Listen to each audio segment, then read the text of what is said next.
नमस्कार मित्रों, शोधार्थी जीएस क्लासेस में आपका स्वागत है। आज हम बात करेंगे बहुब्रीहि समास और तत्पुरुष समास के बारे में। इसके पहले हमने चारों समास के बारे में विस्तार से चर्चा कर ली है। अगर वो वीडियो आपने नहीं देखा है तो आप डिस्क्रिप्शन में चले जाइए, उन सभी समास जितने अभी तक हमने पढ़ाए हैं वो सारी वीडियो नीचे लिंक में दिए हुए हैं। और यदि मेरा टेलीग्राम चैनल ज्वाइन करना चाहते हैं, वो भी फ्री में, रात 10 बजे डेली टेस्ट होता है, तो आप उसको ज्वाइन कर सकते हैं ताकि आगामी परीक्षाओं में आपको इसका पूरा का पूरा लाभ मिले। तो आइए शुरुआत करते हैं समास के अगले टॉपिक पर, तत्पुरुष समास। तो आइए देखते हैं तत्पुरुष समास।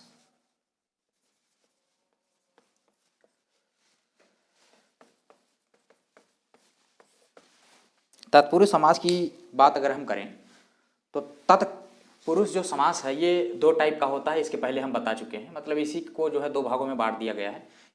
एक है कर्मधारय समास और दूसरा है द्विगु समास। तो आइए इसके बारे में थोड़ा जानते हैं। ये जो तत्पुरुष समास है इसका जो है द्वितीय पद जो है संख्या, ये द्वितीय पद जो है प्रधान होता है। द्वितीय पद प्रधान होता है, इस बात को ध्यान रखना है। इसके पहले किसका कौन सा प्रधान है वो सारी चर्चा हम इसके पहले वाली वीडियो में कर चुके हैं। तो आइए देखते हैं तत्पुरुष समास को समझने से पहले सबसे पहले हमको ज्ञात करना होगा या जानकारी लेनी होगी कारक चिन्ह के बारे में। तो आइए कारक चिन्हों के बारे में पढ़ते हैं विस्तार से, ताकि हम तत्पुरुष समास को आसानी से समझ पाए। तो आइए देखते हैं। तो ये आपके सामने 8 कारक हो गए। इसमें से तत्पुरुष समास को पढ़ने के लिए अब देखो इसमें क्या है, यहाँ पर विभक्ति लगती है, इधर चलिए लिखे दे रहे हैं विभक्ति। तो इसमें कौन सी, देखो विभक्ति कौन कौन सी लगती है। विभक्ति को इसकी जगह पर एक शब्द लिखा हुआ मिलेगा परसर्ग। तो चाहे आप परसर्ग कहें या फिर विभक्ति कहें, ठीक है। तो कर्ता में जो परसर्ग लगता है उसमें ने लगता है, और कर्म इसमें जो है को विभक्ति होती है, और करण जो है ये से या फिर द्वारा विभक्ति होती है। संप्रदान जो है इसमें के लिए विभक्ति है, के लिए। और अपादान ये से, यहां ध्यान देना थोड़ा, यहां पर अपादान में से भी है और यहां पर भी आपको से दिख रही है करण में। तो आपको क्या करना है, इसमें जो से का प्रयोग होता है ये होता है अलग होने के अर्थ में। ज्यादातर लोगों ने इसको याद कर रखा है कि अलग होने के अर्थ में से का प्रयोग होता है, लेकिन ऐसा नहीं है। अलग होने के साथ साथ कुछ और चीजें हैं जिनके साथ अपादान में ये से विभक्ति का प्रयोग होता है। ये देखते हैं, शर्माने के अर्थ में भी शर्माना, ठीक है, डरना और तुलना करना। तुलना यहां लिखे दे रहे हैं, तुलना करना, संबंध को दर्शाना। चलिए तुलना में संबंध है, संबंध के लिए अलग है, तो चलिए देखते हैं। तो अलग होना, शर्माना, डरना, तुलना करना और निकलना, निकलना, और इसके साथ में दूरी के अर्थ में। तो देखिए, और यहां पर जो से का प्रयोग होता है इसका मतलब कोई क्रिया यदि साधन के से संपन्न की जा रही है, किसी साधन से संपन्न की जा रही है, तो वहां पर करण कारक है, ठीक है। जैसे यहां पर दे दिया गया राम साइकिल से जाता है, तो जाने की क्रिया किससे हो रही है, एक साधन है साइकिल, साइकिल से जाता है। राम कुत्ते को डंडे से मारता है, तो मारने की क्रिया किससे, किसी साधन से की जा रही है, डंडे से, तो डंडा साधन यहाँ पर। तो से का अर्थ यहाँ पर आप समझ गए कि साधन के रूप में होता है। दूसरा, यहाँ जो अपादान दिया हुआ इसमें जो से का अर्थ है वो अलग होने के अर्थ में, ये तो सबको याद रहता है, लेकिन आज के बाद ये भी याद रखना कि अगर कहीं बात शर्माने की हो, डरने की हो या लजियाने की हो, और तुलना करने की बात हो, निकलने की बात हो या दूरी के अर्थ में भी अपादान तत्पुरुष होता है।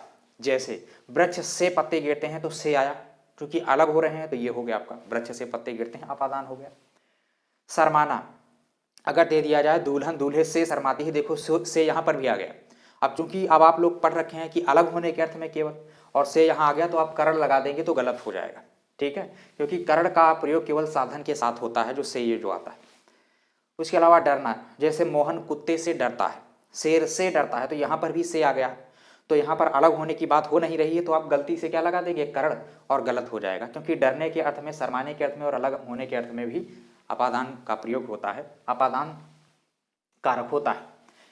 तुलना करने के अर्थ में, जैसे ये कह दिया जाए कि गीता सीता से अधिक सुंदर है, ठीक है, या मोहन राम से बुद्धिमान है, तो देखो से यहाँ तुलना की बात हो रही है, ठीक है, या सूर्य पृथ्वी से बड़ा है, तो यहाँ तुलना की बात हो रही है, तब भी जो से आया वो अपादान का होगा, ना कि करण का, ठीक है। यहां पर अगर बात करें निकलने के अर्थ में, ठीक है, तो निकलना का मतलब कोई चीज निकल रही हो, जैसे राम लखनऊ से निकल चुका है, राम लखनऊ से सुबह निकल चुका है, तो यहां पर से आया है, सुबह लखनऊ से निकल चुका है, कानपुर से निकल चुका है, इलाहाबाद से निकल चुका है, ठीक है, दिल्ली से निकल चुका है, तो यहाँ पर निकलने, घर से निकल चुका है, तो इसमें भी एक प्रकार से क्या होगा, ये से का प्रयोग हो रहा है और ये अपादान का होगा। दूरी के अर्थ में, ठीक है, कह दिया गया कि जो प्रयागराज है वो लखनऊ से इतने किलोमीटर दूर है ना, 400 किलोमीटर है दूर है, या ये कह दिया जाता है कि सूर्य पृथ्वी से इतने किलोमीटर दूर है, तो यहाँ पर भी से आ गया, तो दूरी के अर्थ में प्रयोग हो रहा है। तो अब आप ये ध्यान रखिए कि अपादान का प्रयोग केवल अलग होने के अर्थ में ही नहीं होता, बल्कि शर्माने, डरने या लजियाने, तुलना करने के अर्थ में, या निकलने के अर्थ में, या दूरी के अर्थ में होता है। जैसे गंगा हिमालय से निकलती है तो निकलने के अर्थ में हो गया, ठीक है। मोहन घर से निकल पड़ा, तो यहाँ पर भी निकलने के अर्थ में आपका अपादान हो जाएगा। इतनी बातें आपको ध्यान रखनी। संबंध कारक में क्या होता है, इसमें का, की, के परसर्ग का प्रयोग होता है। इसमें किसका प्रयोग होता है, का, की और के, इसका प्रयोग होता है। अधिकरण की अगर हम बात करें तो इसमें में या पर विभक्ति का प्रयोग होता है। और संबोधन तो आप जानते हैं, ये संबोधन चिन्ह या विस्मय बोधक का चिन्ह प्रयोग होता है। जैसे इसके अलावा जैसे दिया हुआ है हाय, अरे, हे राम, इस तरीके के शब्द आ गए, शाबाश, तो ऐसे शब्द संबोधन को दर्शाते हैं, संबोधन कारक को दर्शाते हैं। तो जब बात तत्पुरुष समास की आ जाए, किसकी बात आ जाए, तत्पुरुष समास की अगर बात आ जाए, तो हमको क्या करना है, ये वाला एक हटा देना है और एक नीचे से ये हटा देना है, ठीक है।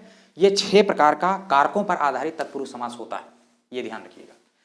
कर्ता तत्पुरुष नहीं होता और ना ही संबोधन तत्पुरुष होता है, बाकी के ये तत्पुरुष के सब प्रकार हैं। अब देखो, एक चीज आपने संस्कृत में पढ़ रखी होगी, ये क्या है, प्रथमा ने द्वितीया को, है ना, तृतीया से और चतुर्थी के लिए, इस तरीके से, तो मतलब ये प्रथमा विभक्ति है, ये प्रथमा है, द्वितीया है, और तृतीया है।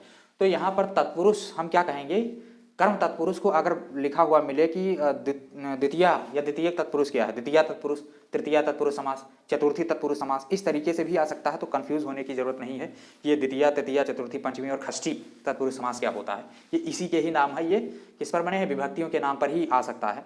तो आइए अब प्रश्न मान लीजिए आपसे पूछ लिया जाए, तृतीया तत्पुरुष समास किसे कहते हैं, तो करण को क्या कहते हैं, तृतीया तत्पुरुष समास कहते हैं।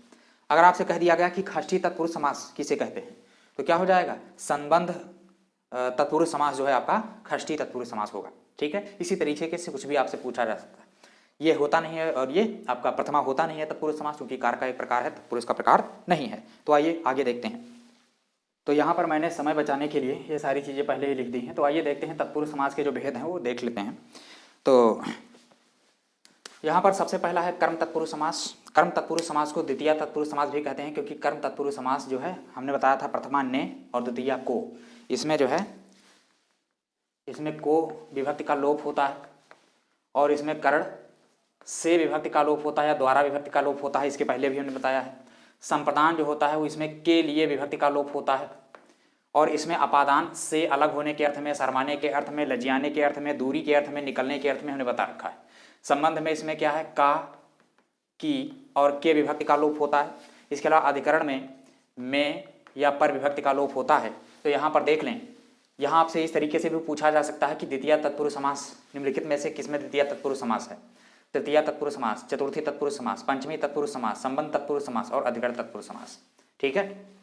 और एक होता है नए तत्पुरुष समास, जो जिसका पहला पद निषेधात्मक हो, जिसका पहला पद क्या हो, नकारात्मक हो या निषेधात्मक हो, निषेध या ना या नहीं का अर्थ दे, तो वहां पर नए तत्पुरुष समास होता है। और यहाँ पर आप देखिए, ये बिल्कुल अव्ययी भाव समास जैसा लगता है। इसमें देखिए उपसर्ग है, इसमें भी उपसर्ग है और इसमें भी उपसर्ग है, ठीक है।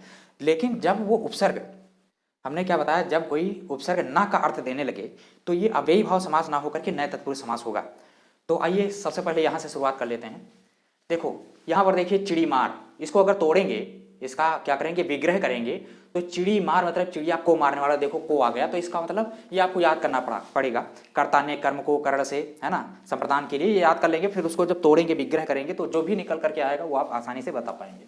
आसान हो, कुछ इसमें खास नहीं है। तो चिड़िया को मारने वाला को विभक्ति आई निकल करके, तो हमने पता कर लिया कि इसमें कर्म तत्पुरुष है अगर को निकल के आता है। कट फोड़वा, काठ को लकड़ी, काठ को फोड़ने वाला, इसमें भी को आ गया, काठ को फोड़ने वाला इसमें भी को आ गया। माखन चोर, माखन को चुराने वाला, ठीक है, तो माखन को चुराने वाला, इसको देखते हैं। अब आइए देखते हैं कर्ण। कर्ण में हमने बताया इसको तृतीया तत्पुरुष समास भी कहते हैं। यहां पर देखिए से या द्वारा विभक्ति का लोप होता है, जब इसका जब विग्रह करेंगे तो ये विभक्ति निकल करके आएगी। देखिए मन चाहा तो क्या हो जाएगा, मन से चाहा, ठीक है। अब यहां पर कोई चीज अलग तो हो नहीं रही, कोई शरमाने की बात हो नहीं रही और ना ही दूरी की बात हो नहीं रही। इसका मतलब से कौन सा होगा, कर्ण, क्योंकि से का प्रयोग यहां पर भी हो रहा है, ध्यान दीजिएगा अपादान में, ठीक है। तो मन से चाहा और तुलसी कृत, अब यहां पर तुलसी से कृत नहीं होगा, तुलसी द्वारा कृत या तुलसी रचित, तुलसी द्वारा रचित, ठीक है। तो इस तरीके से ये हो गया। अगला है संप्रदान। संप्रदान में कौन सी विभक्ति का लोप होता है, के लिए। जब हम इसका विग्रह करेंगे तो ये के लिए विभक्ति निकल करके आएगी। रसोई के लिए घर, संप्रदान हो जाएगा। और आसोशाला, आसो के लिए शाला, प्रयोगशाला, प्रयोग के लिए शाला, इसमें के लिए आ रहा है सब में। इसकी अगर बात करें अपादान में, देखिए देश निकाला, अलग हो रहा है, अपादान अलग होना, शर्माना, डरना, तो देश से निकाला, देश से निकाल दिया गया, उसको अलग हो गया। ऋण मुक्त, मतलब अपने आप को उसने ऋण से मुक्त कर लिया, तो ऋण से मुक्त, यहाँ भी से आ रहा है। जन्म से अंधा, यहाँ पर भी क्या हो जाएगा, अपादान है। उसके बाद संबंध तत्पुरुष, देखिए यहाँ पर गोदान, संबंध में क्या है, का की के, का की के विभक्ति का लोप होता है और जब इसका हम विग्रह करेंगे तो ये विभक्तियां निकल करके आती हैं। गोदान मतलब गाय का दान, यहाँ पर आ गई का। गंगा जल, तो गंगा का जल। इसके अलावा कन्यादान, तो कन्या के लिए दान नहीं होगा, कन्या का दान किया जाता है, तो कन्या का दान, तो यहाँ का आ गया। इसके अलावा राजसभा, तो यहाँ पर आप देखिए अब की आ गया, राजा की सभा, तो का की, तो इसमें आ गया की आपका, और इसमें इन दोनों में का आ गया, इसमें भी का आ गया, ठीक है। पराधीन, दूसरों के अधीन, तो इसमें के आ गया, तो का की के आपका संबंध तत्पुरुष होगा। इसके अलावा अधिकरण, अधिकरण तत्पुरुष समास, तो इसमें क्या होगा, देखिए इसमें गृह प्रवेश, इसमें देखिए में या पर विभक्ति का लोप होता है, तो गृह प्रवेश, तो घर में प्रवेश या गृह में प्रवेश, में आ गया। आप बीती, मतलब आप पर बीती, पर विभक्ति का लोप हुआ है। और यहाँ पर कौन सी विभक्ति निकल करके आएगी, जल समाधि, जल में समाधि, तो यहाँ पर में आ गया। तो इस तरीके से कारकों पर आधारित जो 6 प्रकार के तत्पुरुष समास हैं वो हो गए आपके। एक है आपका नए तत्पुरुष समास। वैसे तत्पुरुष समास कई प्रकार का है, एक अलुक तत्पुरुष समास भी है, प्राज तत्पुरुष समास भी है, तो बहुत ज़्यादा नहीं पढ़ना है, तो हमने यहाँ पर मेन आपको बता दिए हैं। नए तत्पुरुष समास का मतलब जहाँ पर निषेध की बात हो या ना या नहीं का अर्थ देता हो, लेकिन पहला वाला जो पहला आपका पद है वो क्या देना चाहिए, जो पूर्व पद है वो नकारात्मकता को दर्शाता हो। और ये मिलता जुलता आप देख रहे हैं किसका, किसके जैसा है, ये अव्ययी भाव समास जैसा है, लेकिन अव्ययी भाव समास कभी भी नकारात्मकता को नहीं दर्शाता है। जैसे हमने बताया भर पेट, तो यहाँ भर पेट हो गया, इसमें नकारात्मकता नहीं है, पेट भरा है, भर पेट, भरा पेट, ठीक है। और इसी तरीके से आ गया आजन्म, मतलब जीवन भर, इसमें नकारात्मक नहीं या ना नहीं आ रहा है। कभी भी अगर उपसर्ग देखो और वो नहीं का अर्थ दे रहा हो तो समझ लीजिए उसमें अव्ययी भाव ना होकर के क्या होगा, नए तत्पुरुष होगा, ठीक है। मान लीजिए अगर आपको दे दिया गया अनदेखा में कौन सा समास है और ऑप्शन दिया हुआ है तत्पुरुष, नए तत्पुरुष समास भी दिया हुआ है और अव्ययी भाव समास भी दिया हुआ है, तब ऐसी स्थिति में उत्तर नए तत्पुरुष समास ही लगेगा। अगर नए तत्पुरुष समास नहीं है ऑप्शन में, ऐसी स्थिति में ही आप लगा पाएंगे कि जो है यहाँ पर अव्ययी भाव समास होगा। तो इस बात को ध्यान रखिए। तो अन्याय, न्याय जहां पर ना हो, देखो ना या नहीं आ जाए तो समझ लो नए तत्पुरुष है। अनंत, जिसका अंत ना हो, ठीक है, ना आ गया, नए तत्पुरुष है। अनदेखा, जो देखा ना गया हो, ठीक है, जिसे देखा ना गया हो या जिसे देखा ना जा सके, कुछ भी है। तो ना या नहीं का अर्थ अगर देता हो पूर्व पद तो क्या हो जाएगा, नए तत्पुरुष समास हो जाएगा। अगर नए नहीं है तभी आप ऑप्शन में क्या लगाएं, अगर ऑप्शन में अव्ययी भाव समास है तभी आप उसको लगाएंगे। तो ये हमने देखा समास के बारे में।